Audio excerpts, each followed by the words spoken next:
noches, mis amados hermanos del Templo General Gambino y todos quienes puedan estarme escuchando o viendo a través de esta plataforma.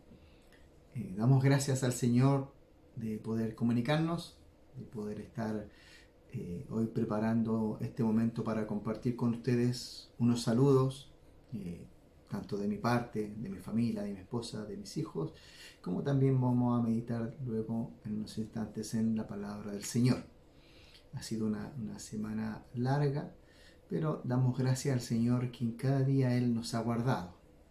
Ya habíamos estado con harto tiempo de sequía, ha llovido su buena cantidad estos días, eso es muy bueno para la situación que estábamos enfrentando, así es que damos gracias al Señor para que por esta lluvia de bendición que Él nos envía, y así también rogamos que derrame sobre nosotros la lluvia de su Espíritu, de su presencia, de su gracia, y nos siga dando de su fortaleza en este tiempo en que tanta necesidad tenemos de Él. Siempre somos necesitados, pero hoy que más encima no nos podemos reunir, creo que más late nuestro corazón en el deseo de poder compartir esa comunión y poder estar en nuestros templos alabando al Señor. Agradezco al Señor de poder estar comunicándome con ustedes y vamos a estar meditando un instante en un mensaje de la palabra del Señor para que Dios trate con cada uno de nosotros, hable a nuestras vidas, fortalezca nuestras almas, nuestros espíritus y renueve nuestro ser.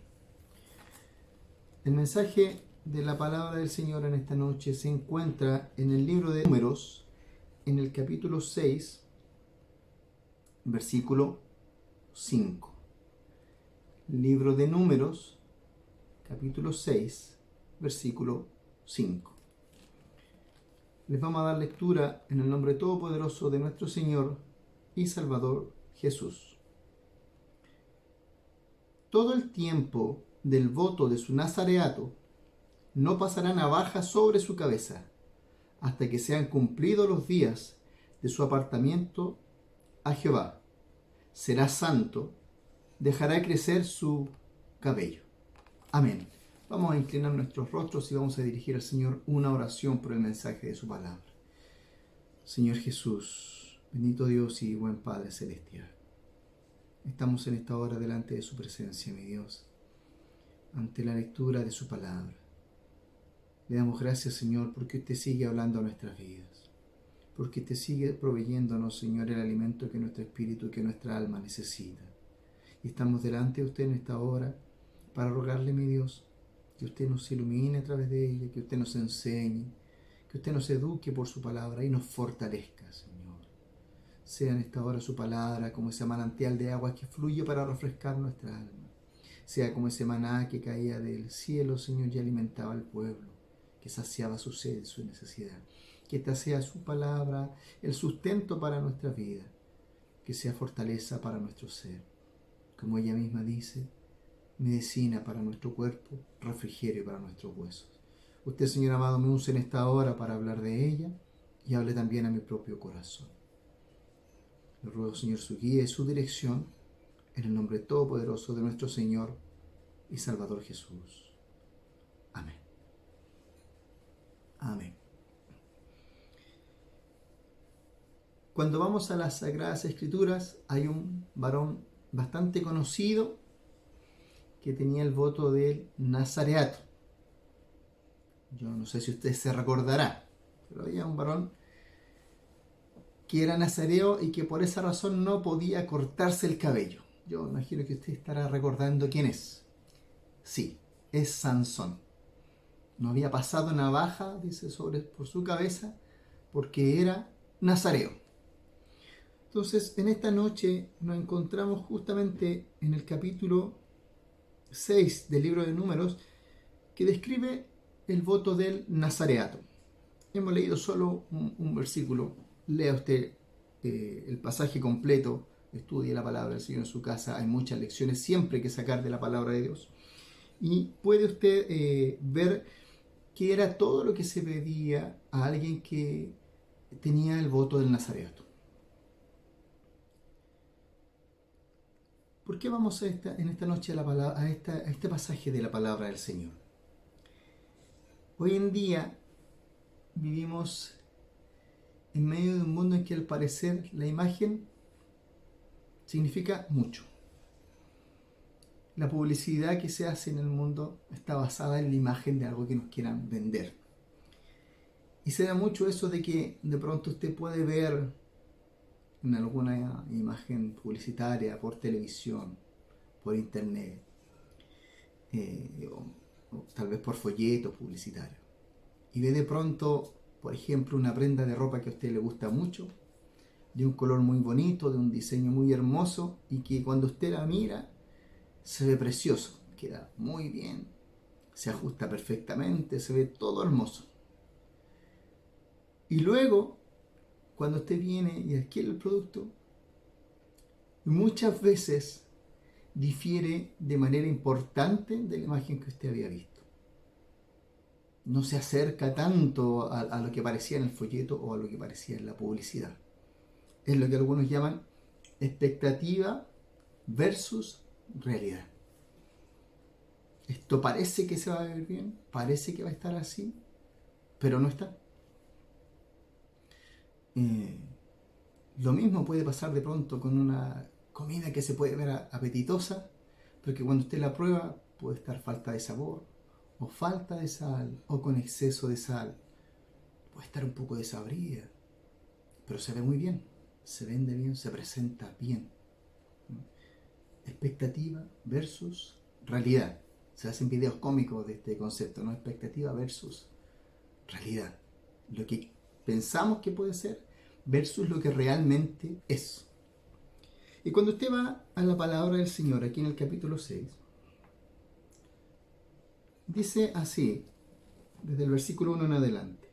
Habló Jehová a Moisés diciendo, habla a los hijos de Israel y diles, el hombre o la mujer que se apartare, haciendo voto de nazareo para dedicarse a Jehová, se abstendrá de vino y de sidra, no beberá vinagre ni vino, ni vinagre de sidra, ni beberá ningún licor de uvas, ni tampoco comerá aguas frescas, ni secas.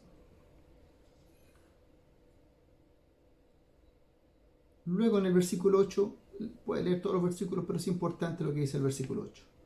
Todo el tiempo de su nazareato será santo para Jehová.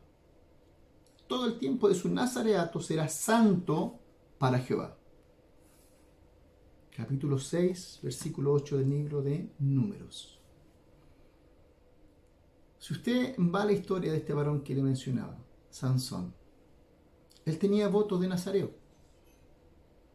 Lo dice la Escritura. Por eso no había cortado su cabello, no había pasado navaja por su cabeza, porque era nazareo.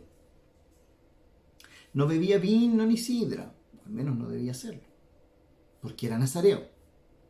Y él podía guardar estas cosas, debía guardar estas cosas, porque es lo que decía el voto del nazareato. Nazareo significa separado, apartado.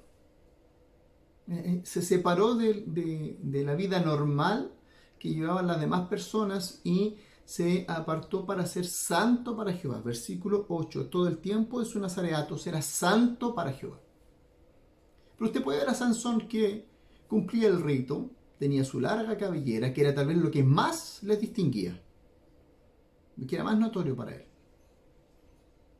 Tal vez cuando alguien en el pueblo hacía el voto nazareato, era notorio por su cabellera. Y cuando se veía que su pelo era largo, tal vez preguntaban por qué, dirían, no, es que yo soy nazareo, dedicado a Jehová. Era lo que más se notaba, pero no era lo único que tenían que hacer. No podía beber vino, no podía beber sidra, no podía comer uvas, ni el ollejo, ni el grano, ni fresca, ni seca. Y dice por ahí que incluso no podía acercarse a personas muertas, no podía acercarse al muerto, incluso si fuese su padre o su familia. No podía tener contacto. Porque el versículo 8 dice claramente, todo el tiempo de su nazareato será santo para Jehová. Y para lo que establecía la ley, el acercarse a un cuerpo muerto hacía que la persona quedara inmunda. Es lo que decía la ley. Y entonces el voto del nazareato implicaba una serie de cosas, pero lo más visible era la cabellera. Y eso es lo que más se nota en Sansón. Pero luego podemos ver que la vida de Sansón estaba muy lejos de lo que se espera de alguien que fuese santo para Jehová. Él no tenía una vida que pudiese ser ejemplo de rectitud. No era una persona que en su vida se pudiese ver en él un camino completo de integridad. Si bien era un juez de Israel, Dios lo había ungido como juez y el Espíritu del Señor estaba en él y él era nazareo, estaba dedicado a Dios, habían varios detalles importantes en su vida que demostraban que, a pesar de tener la apariencia externa, a pesar de cumplir con los ritos, no estaba cumpliendo con lo más importante que él dice el versículo 8: todo el tiempo de su nazareato será santo para Jehová. Pero ahí fíjese que era nazareo y los nazareos no podían tener contacto con personas muertas. Y cuando Salomón declara el enigma en la fiesta en la que está haciendo el compromiso con la mujer Timnatea, antes de lo de Dalila, bastante antes, con la Timnatea que él quería tener por mujer, que era filistea. Imagínense, no era de su pueblo, ya era de un pueblo que no era el pueblo escogido de Dios. Y cuando hace esta fiesta y hace un enigma y pierde, porque dice que a la que iba a tomar por mujer la presionaron y la amenazaron para que consiguiera que Sansón declarara el enigma. Y cuando él pierde, y el premio del enigma eran 40 vestidos, el va y dice que mató a los filisteos y le sacó sus vestidos. Pero un nazareo no podía tener contacto con personas muertas. Debía ser santo para Jehová y habían varias cosas que debía cumplir. Entonces no bastaba con que solo una señal de las más visibles se cumpliera para poder decir: yo soy nazareo. Había que cumplir varias, pero lo más importante es que debía ser santo para Jehová. Tal vez él se había fijado en los ritos, como usted puede ver que mucho pueblo de Israel terminó fijándose en los ritos, en la estructura, en la práctica de ciertas costumbres que debían seguirse, olvidando lo más importante, que tenía que ser santo a Jehová. Nosotros, como hijos de Dios, cada uno de nosotros como cristianos, como hijos del Señor, podemos tener mucha apariencia de cristianos. Podemos aparecer como hijos del Señor. Cuando íbamos a nuestro templo éramos conocidos tal vez por la ropa que usábamos para ir al templo, porque íbamos con una Biblia bajo el brazo, porque en ciertos horarios nos desplazábamos para ir a nuestros templos y llevábamos una rutina y la gente conocía que estos que vienen aquí son los evangélicos porque mire, se juntan en tal lugar, empiezan a llegar a esta hora, visten de tal manera, tienen cierta apariencia, se notan hacia afuera, pero luego en nuestra vida diaria no siempre estábamos como un hijo de Dios debería actuar. Es algo que va mucho más allá de la apariencia externa. La obra del Señor en nuestras vidas es algo que se produce por dentro, en lo profundo del ser humano, adentro, para que de esa manera, estando la luz del Señor dentro de nuestra vida, esa luz pueda ser irradiada hacia afuera y la apariencia que vemos es de la apariencia de la luz de Cristo en nosotros. Para que no nos suceda en nuestra vida lo que Jesús le decía a los fariseos: sois sepulcros blanqueados, que por fuera estáis hermosos, bien pintados, bien arreglados, bien ornamentados, pero por dentro estáis llenos de huesos muertos. Expectativa versus realidad. Se puede ver lindo, se puede ver hermoso, parecer bien, parece que nos vestimos bien, parece que guardamos los ritos, que guardamos los horarios, pero luego en nuestra vida tenemos que dar testimonio real de lo que un hijo de Dios debe ser. Y eso no es algo que sucede simplemente porque pensemos y nos dediquemos a, sino porque hay que dejar que la obra de Dios crezca en nuestros corazones y tenemos que luchar contra nuestra naturaleza buscando darle espacio a que el Espíritu de Dios se mueva en nuestras vidas para que nos renueve cada día, para que nos vaya haciendo nuevas criaturas cada día, para que no nos quedemos en esto de expectativa. Así debía ser un hijo de Dios. En realidad es muy lejos de lo que un hijo de Dios debe ser. Es tremendamente importante que nuestra vida sea una vida de luz, de la luz de Cristo. No solo porque digamos textos en la calle, como cuando salíamos a predicar la palabra del Señor, no solo porque usemos un lenguaje en nuestra conversación que es característico de nosotros, usamos palabras que son propias de nosotros, no solo porque en todo decimos sí, gracias a Dios, con el favor de Dios, sí, soy hijo de Dios, sí, por la misericordia de Dios, sino porque en nuestra vida la gente al vernos pueda reconocer que somos genuinos de acuerdo a la fe que decimos profesar. Que andamos de acuerdo a lo que le decimos a otros que deben andar, que es la palabra del Señor. Que esto pueda regir y dirigir nuestra vida y que el Espíritu de Dios realmente esté dentro de nosotros para guiarnos. Para que no nos pase como le sucedía a Sansón. Sí, guardaba su cabellera, probablemente se abstenía de vino y de sidra, probablemente guardaba ciertos ritos propios de su nazareato, pero lo más importante no se estaba cumpliendo, que es todo el tiempo de su nazareato será santo para Jehová. Recuerde que nosotros somos pueblo adquirido, nación santa. Nos encanta ese versículo, pero dice algo tremendo. Somos nación santa. Pueblo apartado por Dios. Santos para Jehová. Santos según el concepto que la palabra de Dios tiene de santidad. No nuestro concepto, no lo que yo crea de santidad, sino que lo que la Escritura me dice acerca de la santidad, de apartarme del pecado, de vivir lejos de lo malo, de dar buen testimonio, buena luz, buen olor en medio de la comunidad, de la sociedad que vivimos y ser consecuentes con nuestros principios de acuerdo a la palabra del Señor. No es sencillo. No es sencillo.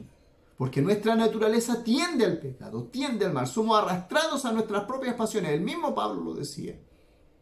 Somos sujetos a pasiones. Somos muchas veces sujetos a nuestro carácter, a nuestra forma de pensar, a nuestra forma de ver la vida, a nuestro razonamiento. Pero la palabra del Señor nos lleva a que sea ella la que dirija nuestra vida. Y cuando la palabra de Dios nos exige santidad, que nosotros nos esforcemos realmente en que la santidad que Dios nos enseña se cumpla en cada uno de nosotros. Pero que todo el tiempo de nuestro peregrinar podamos ser santos para Jehová. No solo de apariencia, no solo de lo que podamos mostrar como señal externa, no solo de lo que la gente pueda ver desde fuera de nosotros, sino más aún de lo que hay dentro. Lo que hay dentro de nosotros es lo que sale. Si hay Espíritu de Dios en nosotros, eso es lo que vamos a irradiar. Si hay gracia de Dios en nuestra vida, eso es lo que vamos a irradiar. Si hay palabra de Dios en nuestra vida, eso es lo que va a salir por nuestra boca. Si hay mentira, si hay rencor, si hay rencilla, si hay envidia, si hay resentimiento, si hay dolor, si hay enojo, si hay disensiones, si hay maledicencia, si hay malos pensamientos, si hay inmundicia, eso es lo que vamos a reflejar. Y podremos vestirnos como cristianos. Y podremos ser por fuera tal como nos dicen que seamos los cristianos, pero en nuestra vida podríamos estar dando una muy mala señal y esa expectativa podría estar muy lejos de nuestra realidad. Recuerda lo que dice la palabra del Señor: sed santos porque yo soy santo. No es sencillo, pero con el Espíritu de Dios en nuestra vida Él es el que nos guía al camino de santidad por el que nos quiere llevar. Que seamos realidad. No solo expectativa, sino que nuestra vida realmente pueda dar buen fruto, pueda dar buen olor, pueda dar buen testimonio. Y podamos honrar con nuestra vida el nombre de Cristo. Mis amados hermanos, que el Señor les bendiga.